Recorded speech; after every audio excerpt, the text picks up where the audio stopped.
आइए आज आपको एक ऐसे पिता की कहानी सुनाता हूं जिसने अपने इकलौते बेटे के उज्जवल भविष्य के लिए वो सब कुछ किया जो एक आदर्श पिता को करना चाहिए था। बड़े स्कूल में एडमिशन, अच्छे अच्छे ट्यूशंस, ब्रांडेड कपड़े, अच्छी लाइफ स्टाइल, बस नहीं दिया तो समय। और मां कहती थी बोले जो देना है दो, सुविधाएं थोड़ी कम दो, मगर इसे समय और संस्कार दो।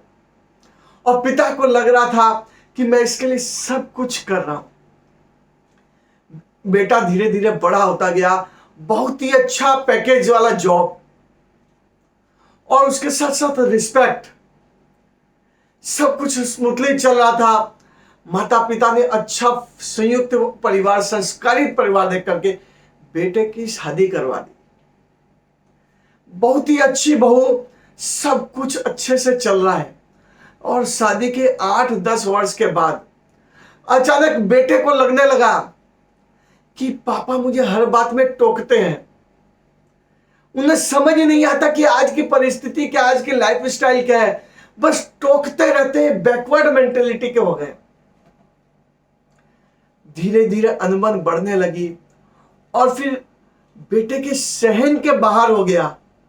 बहू से बहुत समझाती थी कि देखो ये केवल आपका मेंटल सेटअप है, सब कुछ वैसे का वैसा है, पापा आपके अच्छे के लिए ही कहते हैं।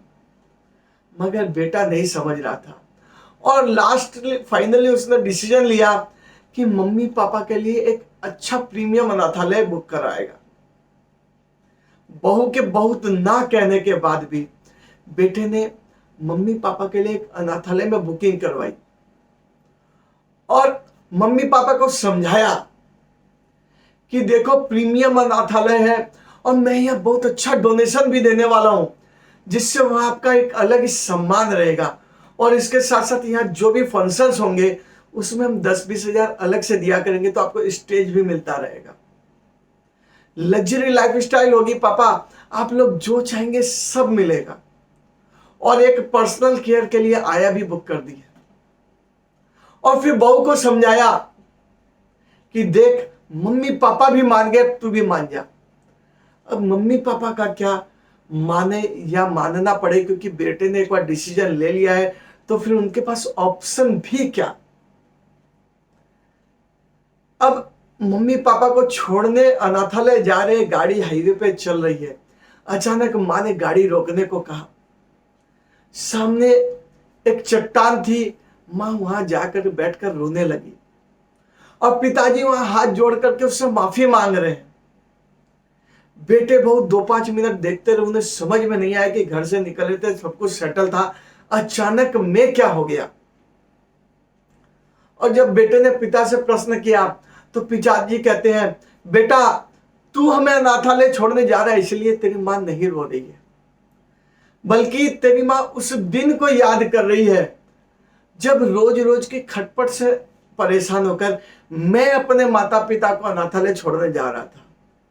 मुझे लगने लगा था कि मेरी ग्रोथ में बाधा बन रहे हैं, इन्हें पता ही नहीं कि जनरेशन गैप क्या होता है, और मुझे टोकते रहते हैं, रोकते रहते हैं। और रोज रोज के झिकझिक से परेशान होकर मैं भी उस समय अपने माता पिता को अनाथालय छोड़ने गया था। और तेरी मां ने बहुत समझाया कि देखिए आप गलत कर रहे, समय लौट करके आता है, प्रकृति कुछ नहीं भूलती और परिणाम दिया करती है। बेटा तेरी मां उस दिन को याद करके रो रही है और मैं सोच रहा हूं कि यदि मैंने उस दिन तेरी मां की बात मान ली होती। मित्रों, हम सब के साथ भी फैक्ट ऐसा ही होता है कि हम अपनी संतान के लोभ में, मोह में बंद करके अपने भाई बहन के साथ, माता पिता के साथ सही गलत सब कार्य किया करते हैं। और फिर समय सब कुछ देख रहा है, हम जो भी करते हैं अच्छा या बुरा, यह ब्रह्मांड के सर्वर में, यूनिवर्स के सर्वर में एक बीज की तरह मौजूद रहता है। और हमारे हर अच्छे बुरे कर्मों का परिणाम हमें समय समय पर मिलता रहता है। यदि हम इमली का बीज बोएंगे तो इमली की फसल मिलने वाली है, यदि नीम का बीज बोएंगे तो नीम का पेड़ लगने वाला है, और यदि आम बोते हैं तो आम मिलने वाले हैं।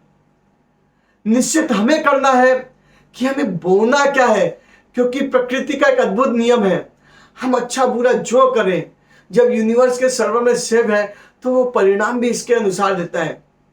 और मजे की बात है, यूनिवर्स के सर्वर में एडलेस फॉर्मूला नहीं है। मैंने पहले भी वीडियो में बताया था, यदि हमने 10 अच्छे और 5 बुरे कर्म किए हैं तो 10 - 5 = 5 अच्छे परिणाम मिलने वाले, ऐसा नहीं है। 10 अच्छे और 5 बुरे कर्मों के हिसाब से हमें परिणाम मिलने वाले हैं। मित्रों, आज के वीडियो में मैंने जो समझाने का प्रयास किया है, आशा ही नहीं विश्वास है कि मैं आपको समझा सका हूं, और इसे सीख करके समझ करके हम अपने जीवन में अपनाते हैं, अपने बड़ों की भावनाओं को समझते हैं, किसी के साथ गलत ना करें। और याद रखें, आज जो बोल रहे हैं ये कल हमें मिलने वाला है।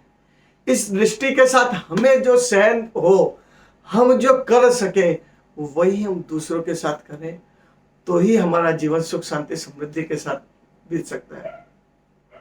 आशा ही नहीं विश्वास आपको आज का वीडियो पसंद आया। पसंद आने पर मित्रों के साथ शेयर करें, और जो सबसे अच्छी बात लगी उसे कमेंट बॉक्स में लिख करके मुझे बताएं। जल्दी मिलते हैं अगले वीडियो में, तब तक के लिए शैलेश बागड़ी का नमस्कार।